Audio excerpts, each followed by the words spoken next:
Assalamu алейкум, урматтуу Муз ТВ YouTube каналыбыздын катталуучулары, биздин көрүүчүлөр, жылкы сүйүүчүлөр. Саламатсыздарбы туугандар? Бүгүнкү чыгарылыш Ош Гүлчө жолунун боюнда Каратай айылында туугандар. Бул жактан келгенде Оштон келет. Бул жагы Алай жолу, Жибек жолунун боюнда тактап айтканда. Ушул жерде силерге бир эки атты тартип көргөзүп бермекчибиз. Анда эмесе достор, биз менен чогуу болуп бул атка маани берип көрөлү. Атты сиздер жактырыңыздар, эгерде жаккан болсо аттын ээсине чалып байланышып сүйлөшүңүздөр. Анда эмесе эки аттын мүнөздөмөлөрүн айтып толук түрдө силерге маалыматты жеткиргенге мен аракет кылайын туугандар. Анда эмесе биз бул кеңири талаага аттарды көрөлү туугандар. Чаптырганын чаптырайлы, ээси менен сүйлөшөлү. Анда эмесе баштайлы. Ассаламу алейкум ака. Кандай, жакшысызбы? Жакшы. Ден соолугуңуз жакшыбы? Жакшы. Иштериңиз болуптабы? Жакшы. Аттарды сатууга койдуңузбу? Сатууга койдук. Бул аттар боюнча кичине маалымат айтасыз эми, Бул ат негизи жашын айтыңызчы. Жашы азыр 10го чыкты. 10го чыкты. Жетасы экен да? Жетасы. Бул аттын эми калганын баштай бериңиз. Аттын эми негизин алып караганда мен акамдын аты, Укаган акам Арстанбек Акымбек. Анан укам чабат. Улакчы адамдар экен, а? Улакчы чабат. Биз эми мына миниле турабыз. Негизин алганда бул көптөгөн чоң сорундарды алып келген. Сорундарды алып келген. Санап айткандачы? Санап айтканда көп, сансыз эле. Чоңу, эң чоң сорун. Байгелерди, төөлөрдү таштады, тайларды таштады, машиналарды таштады булар. Негизи ноокатта бир чоң аламан улак болуш, акам өзү чаап, чоң сорунга ээ болду. Төөгө, чоң сорунга. Быйылкы жылдын эсебинен бул чабылдыбы? Быйылкы жылдын эсебинен чабылбады, башка дагы бир аттар бар. Негизинде ошо кичине шартка байланыш. Шартка байланыш да? Негизи жакшы ат. Мынакей туугандар, жакшы ат экен. Бул аттын породасы кандай экен? Породасы эми ошо Байш Ниязовдордон алынган бул. Убагында? Убагында алынган, өзгөндөн алып келинген. Ошо аралаш да. Ондо күчтүү балбандар чапкан ат болсо бул таанымал ат экен анда. Бул атты бүгүнкү чыгарылышта чаап чаппайбызбы ака? Чапса чаап көрөрүз. Чапса чаап көрөрүз, а? Мынакей туугандар. Аттын бир сыра мен аттын турган турпатын силерге тартип көргөзөйүн. Балбан ат экени мынакей өзүңүздөр көрүп тургандай көрүнүп турат. Бул аттын кайманаты барбы ака? Көкүш да. Көкүш. Атына заты жарашкан көкүш экен. Бул өтө күлүк. Күлүк ат. Характери боюнча мындай спокойный да. Спокойный, жоошпу? Жоош, жакшы. Такага турушу өтө жоош. Өтө жоош. Жакшы. Баягында улактан келгенден кийин баягында характерин көргөзбөйбү, ооруп калып. Өтө жоош, өтө акылдуу. Акылдуу. Кандай жем менен багып аттыңыздар? Арпа, жүгөр. Арпа, жүгөр, Аттын ден соолугуна жооп бересиздерби? Ден соолугу өтө жакшы. Улагына гарантия экен анда.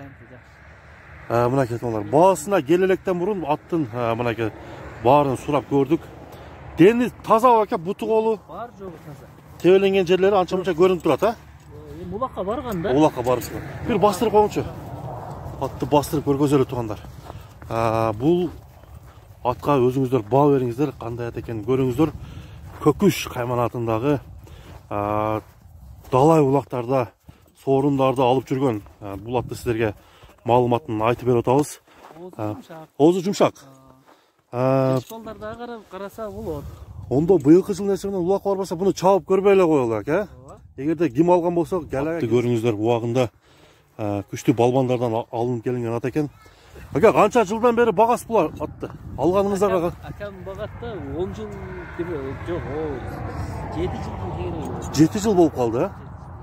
Мынакей туугандар, 7 жылдын айланасындагы ушул багылган атты мынакей Көкүш деген кайманаты бар. Бул убагында айтты, бою өтө бийик экен эле, Бою бийик экен. Азыр канча чыгат? Азыр 170. Мынакей туугандар көрүңүздөр, эми баасына келип токтоло турган болсок, баасын канча дедиңиз ака? 250 миң. 250 миң сом. Кеми болот да? Болот. Кеми болот. Келишебиз. Келишебиз, а? Мынакей туугандар. Эми бул аттын үйүрү барбы? Бар, үйүргө коюлган. Өтө сонун кулундар түшкөн. Негизинде улакчы бардык эле. Улакчы болуп улакка чабылып атат балдар. Жакшы. Уже 7 поколение неме болуп турду, а? 4 жыл катар коюлду да. 4 жыл катар коюлду. Булунга жакшы. Бирок баасын дагы аябай мындай жабыштырып жакшы коюпсуз. Атты чаап көрбөйт экенбиз анда. Мынакей биринчи номердеги аттын азыр үстү тарабын сизерге көргөзөйүн. Убагында төбөгө таштаган, машинаны алган, корпоктун далайын алган. Койлорду айтпай эле коелу достор. Бул аттын баасы 250 миң сом. Мен доллар менен дагы баасы канча болот мен башка мамлекеттен көрүп жаткан биздин көрүүчүлөргө калтырып өтөм. Анда эмесе туугандар, атты көрүңүздөр. Келип көрүп кетүү үчүн Ошко жакын жерде, Ош Алай жолундагы Каратайдын айылынын башталышында ушул атты көрсөңүздөр болот. Корсактуу палбан аттын баасы 250 миң сом деп коюлду. Жеп ичи жакшы беке? Өтө жакшы, ден соолугу таза дейт мынакей. Акылдуу ат экен. Анда эмесе туугандар, бул биринчи номердеги ат болду. Кийинки атка өтөлү. Кийинки бул жакта кара ат даяр турат. Аны тартып көргөзүп биз берүүнү баштайлы. Келгиле туугандар, экинчи номердеги атты көрүп биз баштайлы. Атты силерге маалыматын алып берели. Чакчаңдаган бир кара атты силерге көргөзөлү туугандар. Бул ат боюнча азыр толук маалыматты үстүндө минип турган жигиттен сурап берели туугандар. Ассаламу алейкум.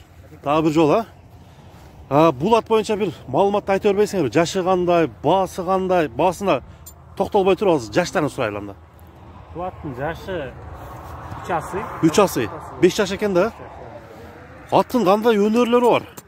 Аттын өнөрү эми үйрө койгон эмеспиз. Үйрө коюлган эмес. Улакка чабабыз. Улакка чабылат. Улагы таамайбы? Таамай. Чыгышына гарантия. Ден соолугучу? Ден соолугу жакшы. Ден соолугу жакшы. Бул аттын породасы кандай? Породасы билбейт экенмин. Билбейт экенсиңер, Ушу Россиядан Орловский аралаш эмеспи? Орлов аралашты алганбыз, эми точно маалымат жок. Орлов аралашты алгансыңар, Мынакей достор, аттын түзүлүшү жакшы, формасы. Бою канча чыгат? Бою 170. 170 чыгып калат. Мынакей туугандар, аттын жеп ичиши, коробу?